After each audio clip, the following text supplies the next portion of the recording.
സത്യം പറഞ്ഞാൽ ഇത് ഇവൾക്ക് ഇപ്പൊ കിട്ടിയ കഴിവല്ല. ഞാൻ പ്രസവിച്ച് 2 മാസം കഴിഞ്ഞ് കുറച്ചേരം നോക്കിയപ്പോ എന്റെ കുഞ്ഞിനെ കാണുന്നില്ല. എല്ലാവരും തെരഞ്ഞു നോക്കിയപ്പോ എന്താ അവള് സിംഗപ്പൂര് പോയി നീന്തി തുടിച്ച് പാട്ട് പാടുന്നു. സ്വിമ്മിംഗ് പൂളാണ് ഉദ്ദേശിച്ചത്. സിംഗപ്പൂർ എന്താ സ്വിമ്മിംഗ് പൂൾ ഇല്ലേ? മിണ്ടാതിരി അവിടെ. പിന്നെ ഞാൻ എന്റെ മോളെ ഭയങ്കര ഓർഫനേജ് ആയിട്ടാ വളർത്തിയത്. യുനോ ഓർഫനേജ് എന്ന് പറഞ്ഞാൽ അനാഥാലമാണ് തള്ളേ. അതൊക്കെ എനിക്കറിയാം, ഞാൻ അതല്ല ഉദ്ദേശിച്ചത്. ഈ ഭയങ്കര ലാളിത്യമായി വളർത്തില്ലേ മോളെ, അതാണ് ഉദ്ദേശിച്ചത്. മലയാളം മതി കേട്ടോ. അതെന്താ നിങ്ങൾക്ക് ഇംഗ്ലീഷ് അറിഞ്ഞൂടെ? നിങ്ങൾ ഇത്രയും വലിയ ചാനലുകാരില്ലേ? അല്ല, ഇംഗ്ലീഷ് അറിയാന്നുള്ളതുകൊണ്ടാ പറഞ്ഞു. ആണോ? ഇനി നമുക്ക് പപ്പയെ വിളിക്കാം കേട്ടോ. കപ്പയൊക്കെ പാടത്തില്ലേ?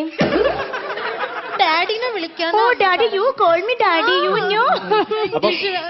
സാറിനെ വിളിക്കുമ്പോ അളിയനെ വിളിച്ച